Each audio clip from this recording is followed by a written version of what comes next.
أعوذ بالله من الشيطان الرجيم. بسم الله الرحمن الرحيم. الحمد لله رب العالمين والصلاة والسلام على رسول الله محمد بن عبد الله وآله الطيبين الطاهرين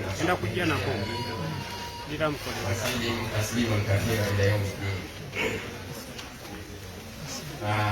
ومشيئته abategekedde ate ne batuwa kyansi okubanga tusinkana abantu netwako okusomesa mwenna abantutte era bamasheehe bahaji ne bahajati batabani bange ne bawala bange salaamu alaikum warahmatullahi wabarakatuh. Oba batawule mukatono kasookanga mukayuga sente nezikituwemuti nyinza okubatawula mukatono nti Allah agenda kutugamba kunaku lw'enkomerero muddu wange ehadithi kubisi nalwala notanziyanga muddu wange nalumwa enjala notondiisa nga bwe weegaana nga bwomugamba nti ate kakati gwensuuko ya buli kimu ate walwala ddi nga gwowonya ate wamwadde enjala nga gwoliisa naye bena tugenda byegaana okusaba alituvuunulira bye tuyiseemu wano mu nsi atugambe nti tokyajjukira bwe bakugamba omuddu wange gundi nti ali mulago oba ng'embeera ebadde wano nti waliwo omulwadde n'otogendayo anti senga wagendayo wandinsanze waali nali awo wenali era senga wajja n'obudaabuda wali obudaabuda nze era nawati oyo mu bwetaavu bwe yalimu yali nze ga katonda ne katonda kyeki nsonga nnene nnyo ffenna tumanyi katonda yaani abasinga tugezaako katonda yaani naye katonda kyeki ekyo kizibuzibu okutegeera katonda yaani nga twogera byakoze yandeese waliwo yajja okunziza naye katonda kyeki buli lwayalo bali katonda kyeki oba ogenda kutandika okwogera ebigambo bino byenjogera anti oyo yali nze awo wali owanze awo wali oliisa nze buli lwemanya nti kakati wano ngenda kukola mulimu gwanfuuza khalifa indi jailun fil ardi khalifa kati ngenda kuteeka mu nsi ava bamalayika ngenda kuteeka mu nsi anankiikirira akukiikirira owakitiibwa ngenda kuteeka mu nsi anankiikirira kati katonda byakola wano byayagala okukola wano kwobikola naaba nga akoze kubanga oli mukiise khalifa kulwembeera nti kakati katonda alina embeera gyaleese eri gyaleezukiza nti awo oyo yalinze kati kulwokanyuga bwoti oba okanyugira ye oba mutegedde naye ate otegeera nti yeye yali awo oyinza okutyamu omukanyugira oba oli awo nogamba omuntu nti mpolampola zigendwali mu ngeri y'ekitiibwa oba kale mu ngeri y'okuwalirizibwa osooke weetonde n'okwetonda naye allah nsonyiwa embeera empitiriddeko nokakanyuka naye ngosoze kwetonda wetonde kubanga wano ekyewunyisa ennyo ensonga ebaddewo abadde allah Ekigambo ekyewuunyisa ennyo okwogera ebyewuunyisa naye abaddemu abadde Allah. Oli omuyimbi eyo yagenda n'agamba nti Katonda yabadde mwine ensonga. Mutegeera waliwo ekintu ky'olaba senga obadde omanyi Katonda kyeki n'obeera ng'omulabye. Magamba Katonda kyeki kizibu tumanyi Katonda yaani Katonda kyeki wazibu naye Katonda yabadde mwene ensonga nga obusobozi bw'omuntu bwonna bugenda okulaba nga bubadde tebukimalaawo oba mu kimu kye kyamagero oba bwe bityo. Ako njagadde mbatabulamu naye nga si kyenazo okusobesa mbatabudde naye ndowooza yamu waliwo emutegedde. Okwebaza kyeki ye kwekuluwa ate kugasa ki? Mu bufunze ennyo mu bufunze ennyo Allah subhanahu wa ta'ala agamba mu Qur'an nti sayajizi Allahu ash-shakirin, anti Allah ajja kuwa empeera eri abo bonna abeebasa. Eyo aya ate nagamba mu aya endala nti wa qalilun min ibadi ash-shakur, naye mu baddu bange ng'abeebaza katono. Qalilun nga batono nnyo mu baddu bange aba abeebaza. Eyo naye ali yakuli okwebaza kuno kyeki? Omu ku bayivu Al-Jurjani yagamba nti bwe buntu bulamu ekigambo maarufu temulya tusomesa amasheekh maarufu kitegeeza obuntu. Mutegeera yamuruna bil maarufi, balagira obuntu. Nebwotuteekako nti buntu bulamu obuntu kimala. Maarufun bwe buntu yuqabilu ni'ma, bw'oyanukuza ekyengera. Nga waliwo ekyengera n'okyanukuza obuntu. Lisaanan wa yadan wa qalban, ku lulimi ng'olulimi luvuddemu ki eky'obuntu, oba omukono gwo ekikolwa nga kya buntu, oba mu mutima gwo mu ndowoozayo nga ya buntu. Ebyo byonna by'okoze mu ngeri esatu nga byanukula ekyengera ky'olina oba ky'ofunye. Maarufu, ekigambo maarufu bwe bubaka bw'abannabbi bonna obuntu. Mutegeera obubaka bw'abannabbi bonna ya'muruna bil ma'ruf wa yanhauna 'anil munkar. Maarufu bwe buntu. Okwebaza kintu kinene nnyo, nsonga nnene nnyo, era okwebaza kumpi ye Katonda, kubanga agamu ku mannya ga Katonda ye Shakur. Mutegete Ash-Shakur ekitegeeza ayeebaza.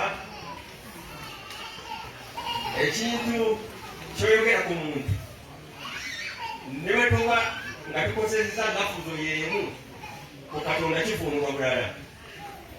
Mutegete kyoyogera ku muntu tokifuunulanga oli wakiteekanya Katonda, tokifuunulanga bw'okifuunula ku muntu. Kiba mutashabe, oba kibata mutashabe, kirana n'amakulu ag'omunda. Ebintu ebikwata Katonda biri mutashabe. Kakati bimanyiddwa alasipora fil-ilm nga Kurani bw'egamba, naye olaba ate ali abagifunula obulala. Ababbingidde mu kumanya bamanya mutashabe, amakulu ag'omunda. Nolwekyo Allah ye Shakur, Allah yennyini kwe kwebaza. Mutegete ku kikye ng'omukiise we nga representative we vaika gwe Katonda gwe yateeka wano nga gwe mukiiseewe akutoolerako katono gw'ofuuka omwebaza. Naye ye ensibuko y'okwebaza ye yennyini kwe kwebaza. Nolwekyo okwebaza kuno kunene nnyo kubanga byerimu kumanya ga Allah subhanahu wa ta'ala. Era ye ensibuko y'okwebaza. Ekigambo kwebaza ashakur nti Katonda yeebaza kitegeeza ki? Bw'okyogera Katonda bino nabagambye nti ekigambo kimu okyogera ku muntu kitegeeza kirala senga oba okitadde Katonda. Katugamba nti Katonda yeebaza. Katate yeebaza ani? Abakulu tugenda galaba. Amakulu g'okuba nti Katonda yeebaza ashakuru kyobadde ogenda okuba nti Katonda yeebaza naye nga nkugambye nti ye Katonda kwe kwebaza kwe kuba nti obuyinza bw'alina yabukozesa bulungi. Mutegeera? Obuyinza bw'alina obutaliiko kikomo Katonda abukozesa bulungi. Buli muntu yenna ng'olina obuyinza okwebazaako Katonda kwasinga okukwagala kwe kukozesa obuyinza obwo bulungi. Kale omukulembeze oba oggwanga nga ekamanda emukiifu ne bwasaddaako ezente ne bwakola ki Katonda takimubalaako nnyo amwagaza kirala. Okwebaza kwe kulina kubeera kwa kika kirala, kulina kubeera okubanga asonyiwa abali mu makomera okwe kwebaza kwe. Kubanga kati gwe olina n'obusobozi obutalina bano kwe kukozesa obulungi obuyinza bw'olina. Kati Allah bw'akozesa obulungi obuyinza bw'alina, mutegeera, so nno ne bw'aba asazeeko okukola kiki teryamuvunaana olwamukozesa obubi, teryamuvunaana. Bwe lwakola ekirungi era nga bwakola ebirungi, ekyo kye bayita nti Katonda ashakuru yennyini ekwebaza. Kubanga ki? Alladhi khalaka fasawwa. Alladhi khalaka fasawwa yagamba nti yoye bwe yali atonda yatereeza. Mutegeera? So nno ne bwe yali badde tatereezezza terasobola kumuvunaana. Ne bw'atanditereezezza terasobola kumuvunaana. Naye obuyinza obw'ensuso bw'alina yabukozesa bulungi ng'atonda. Alladhi khalaka fasawwa. Bwe yali atonda yatereeza. Kati olaba ekigambo shakuru nga kyesigamiziddwa ku Katonda okitunuuliriramu buyinza bwe engeri gyakabukozesa bubi. Ago ge makulu gaakyo. So si ate naye alinayo bweyeebaza nedda. Shakuru nga kiri Katonda kitambulira mu makulu ago. Kuba tasobola ate ye Allah kumukozesa bubi. Wali nabadde ngereza kukozesa buyinza bw'alina bubi kisooka mustahil. Yagamba mu Qur'ani wama rabbuka bidhallamin lilabid. Mu nnecha ya Katonda talina bwetaavu, bujazaamaanya waddu. Kubanga omanyi obujazaamaanyi buba bwetaavu. Omuntu bwajazaamaanya innama yahtaaji ila dhulmi dhaif. Anti ayeetaaga akozesa obujazaamaanyi aba munafu. Mutegeera? Omunafu yajazaamaanya. Naye omuntu obuyinza ne bubaawo nokkiriza oba muleba nakkuba oluyi notomuddiza. Mutegeera? Oyo ataba ekitiibwa kivaawo naye tukusanga nga ankubye oli nawe n'omuddiza. Musajja muleba nukagaali nawe n'omuddiza. Ate awo tetugamba nti oli w'amaanyi. Oba onafuye, oba onafuye kwanga ate ono omwinako obusobozi bwa nsusso. Bugobera n'obusobozi obw'ensusso ku muntu gyokomanga n'okubeera n'ekisa. Okuba n'ekisa ekyo geemaanyi agasembayo eri abategeevu. Indalifukama eri abategeevu, men of wisdom, abantu abategeevu bw'oba ow'amaanyi asembayo. Oli yaŋŋamba nti Yesu Kristo osinga mwegombako ki?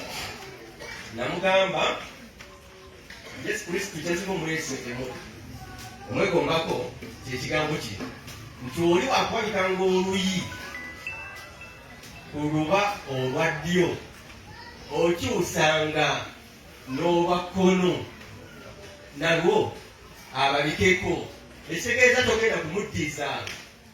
Mutegeera?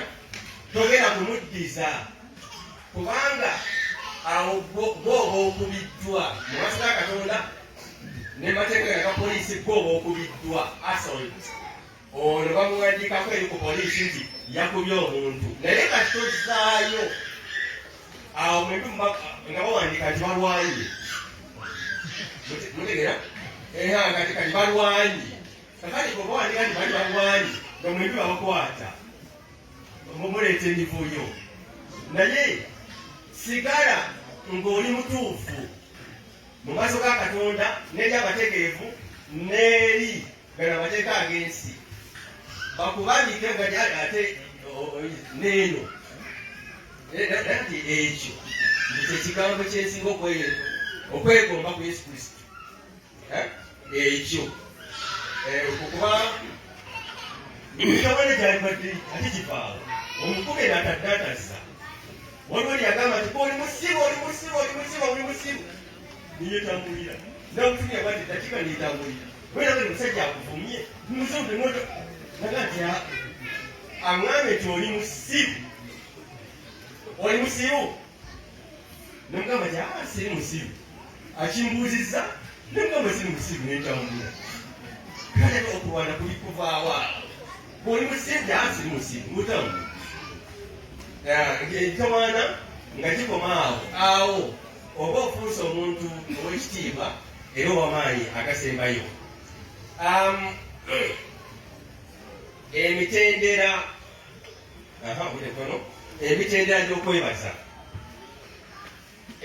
gy'okwebaza, nguyiseemu ogumu wali nti annafsul kabiira inda al-maqdira, omwoyo omunene tugulabira mu kiseera nga waliwo obusobozi. Omwoyo omunene tugulabira nga waliwo obusobozi. Singa Allah nnyamba nefunayo akasente nja kuzimba omuzikiti, ebyogera byonna ne tukutwalira awo paka lwozifuna, ate nekikulema ogati Allah kino nazimba omuzikiti nzete kanga tewali akwatidde nako. Osigala awo nga mutannagezesa, naye omwoyo omunene tugulabirawa? Si wano ng'okyali mwavu nga senga funa akasente, inda al-maqdira, obusobozi bw'obufuna era n'okituukiriza nga tugamba nti omwoyo ogwo munene. Mutegeera? Annafsu kabiira inda al-maqdira. Annafsu kabiira kwe kubanga osonyiwa nga tolina obusobozi. Bwe lw'osonyiwa nga tolina obusobozi, eshukuru yo esingira ddala mu maaso ga Katonda nga tonnagenda mwezi oba baana waka oba abalala bonna nabagamba eddala bino mukulembeze w'eggwanga kibwe bityo busobozi n'otokukozesa bubi ewali ewali eshukuru yo esingira ddala munene.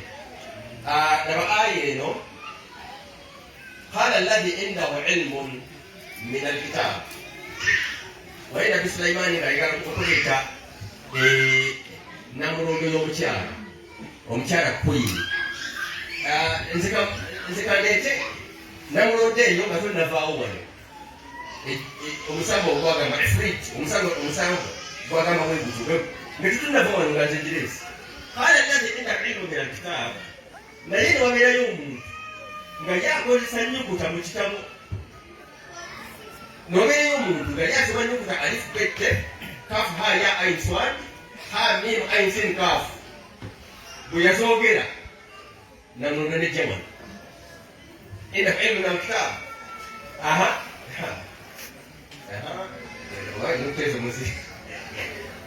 Size ngenderera. N'agamba nti falamma ra'ahu mustaqarran indahu qala hadha min fadli rabbi. nejjaawo ate teyazimba tyatensi nzinga mpitiridde kasonga mazima nzinga mpitiridde ate obukagudde yongera kukakkana ogambe nti ya Allah sirina kyendi mu kiseera ky'omuntu omulala yenna ngamba omukopi ogamba nti ate kati nga mpitiridde yaba mukopi kati bwe kakkana ogambe Allah nti sirina kyendi wadde okoze ekyewuunyisa bw'okola ekyo awo naawe oba weebazizza liyabluwani kino Allah kyakoze wano ayagadde kungezesa ashkur ntegeera gye kivudde nsobola okutegeera nti siina kyendi ashkur am akfur oba nfuna takabbur nembeera mukafiiri mutegeera ashkur ntegeera nti siina kyendi kwekwegatako omuntu alina obusobozi siina kyendi arushi mubalina obuyinza bonna ngaogase bamereka teyasobola kikola kakati nasoma alifbetefe nejja wano taliyo naye oli yakisoma nejja ayi Allah siina kyendi okwo kwekwebazaakwe amanya agensuso okwo kwekwebazaakwe ashkur ntegeera nti siina kyendi am akfur oba kinfuula owakabi nensala nengenda mukafiiri waman shakara fa inama yashkuru linafsihi omuntu yenna ayeebaza mu mbeera ezo zonna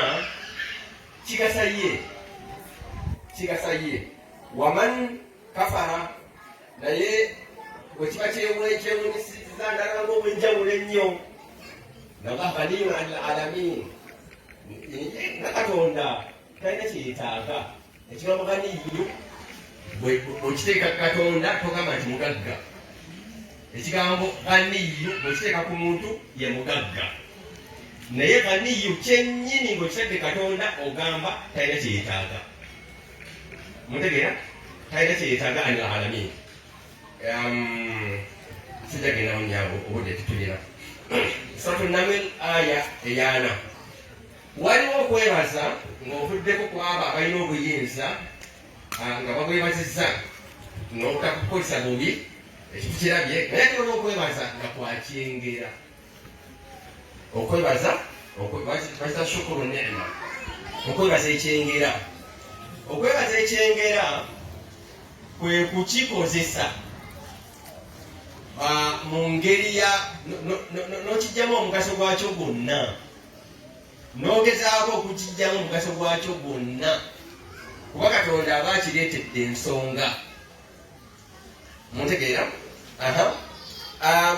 nga oli muntu okuba omuntu kyengera Katonda ng'atonda yasooka n'atonda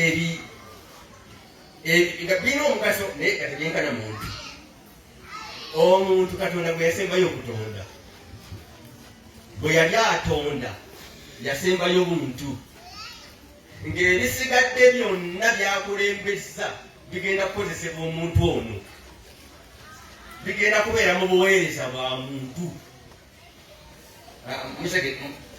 nga Katonda asooka kutonda kisolo oba asooka kutonda muddo asooka kutonda muddo ekisolo gwe kinaalya mutegedde kati ebyasooka byonna biri mu buweereza bwa muntu oba omuntu byagenda okukozesa akiikirire Katonda akyuse ensi omuntu kyekitonde kyokka Katonda kyeyakola n'akiwa obusobozi obukyusa ensi wabula teyabakkiriza kola fasaadi ate kugyonoona ate ogenda kuteekayo mani yofisiru fiiha agenda ogyonoona bamalayika bali batidde kati okwonoona ensi ekyo tulina okukyewala kuba ne bamalayika bali bakitidde naye yatukola mu aya eziwerako tukyuse ensi yeyabakola من الأرض واستعمركم فيها استعمركم فيها نابو بuyinza عمارة عمارة nabo buyinza okugikulakulanya omuntu aweesa omuntu ateekawo ekitabaddeewo mu bitonde bya Katonda byonna omuntu yekka yateekawo ekitabaddeewo kibata invention ebirala byonna nebwevanga enjuki esobodde okuzimba ekiyumba kyayo ekyo mu science bakira instinct eri programmed Katonda giteekamu program miliyoni 10 ez'emyaka kasooka nga njuki etondwa naye yasooka okuzimba ekiyumba kyayo nga bwe yakizimba n'ey'olwaleero bwezimba kubanga zizimbira ku program Katonda gye yateekako tewali tafawuti tewali development nti zijja kuyiiya zikyuseemu ku kiyumba design yeeyo bakita instinct lumanyiwo kiki ezo instinct yengeri emisolo gye biyisaamu nebyebikola bata instinct omuntu kyekitonde kyokka ekikyusizza bwe kisula enfaanana wasooka kusula mu mpuku ku muti wasooka kusula ku muti wavumbula omuliro nosula mu mpuku kati notandika okusula mu busiisira notandika okuziba ebitakataka bigwe bityo kaakati skyscrapers mulina kalina 103 wali ekizimbe kino ekyamerika kyebakuba kalina 103 kakati byebiriwo omuntu kyekitonde kyokka Katonda kyeyawa okukyusa ensi n'okugikulakulanya ebisigadde nebyebikola instinct lumanyo programming Katonda gyebateekamu naye gwe omuntu nga Katonda kwomukiikirira na wano okitegeera nti obuvunaanyizibwa bwo bunene nnyo okitegeera anta kainunatuka ka insaani okubeerawo ng'omuntu omanyi kyekitegeeza to the extent nti Allah yagamba Rasulullah yagamba nti man la ya'rif nafsahu la ya'rif rabbahu omuntu yenna nebukeera ku makyanga teweemanyi omuntu yenna ateemanyi n'okumanya Katonda aliveeku man la ya'rif nafsahu yateemanyi la ya'rif rabbahu ebyokumanya Katonda aliveeku hadithi y'ekika ekyo n'amakulu gaayo gategeera nga gw'omuntu man la ya'rif nafsahu nebukeera ku makyanga muntu gwe tomanyi muntu kyeki la ya'rif rabbahu ne Katonda muveeko oba tomanyi muntu kyeki ne Katonda muveeko togenda mumanya shukuru neema kyekirina okusooka okwebaza kwe kutegeera omuntu kyeki oluvannyuma okole ebikusaanira nti lwaki Katonda yagamba walakad karramna bani adama mazima twawa abantu twawa omwana Adamu ekitiibwa ekisembayo Allah agamba walakad karramna twawa ekitiibwa bani Adamu abaana ba Adamu twabawa ekitiibwa gwegwe Katonda gwewa ekitiibwa n'engeri gyeweyisaamu awo n'engeri yonna yegwe Katonda gwagamba twamuwa ekitiibwa weetegedde ne Katonda byakwogerako to the extent nti mu Bayibuli ekyawandiikibwa nti leka tukole omuntu mu kifaananyi kyaffe ekyo amakulu g'ekyo nga manyi sina budde ekigambo ekyo kituufu naye amakulu gaakyo obudde wenkiyingiramu obudde tujja kulemerayo ate nga njagala kugusa omuntu khalifatullah ye mukiise wa Katonda ekyo okitegeera nga tonnaba kweyisa nga bweyisa ekyo bw'okitegeera okwebazaako kwe kutuukiriza Katonda kyakusuubiramu, kwe kutuukiriza Katonda kyakusuubiramu akuteeka wano mu nsi, okwebazaako okusookera ddala. Era si ggwe simanyi basheke nange mwendi naye ate ninamu kano kenzivunula akalala. Si ggwe Katonda gwe yateeka mu sisitimu ye,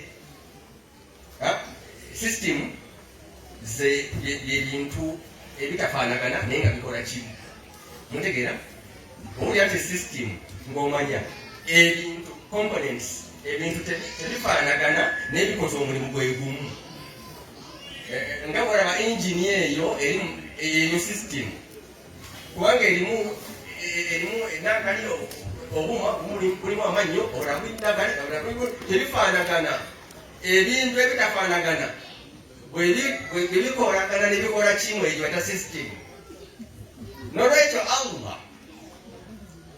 mwegendereze kano basheekhe, Allah abantu abeewaddeyo okutuukiriza ekyabatonza wano, nga omuyala ono ayagala kyakulya, nomanya ekyakutonza, ayagala ekyokulya n'okimutwalira. Kuba kye kyakutonza okiikirire Katonda.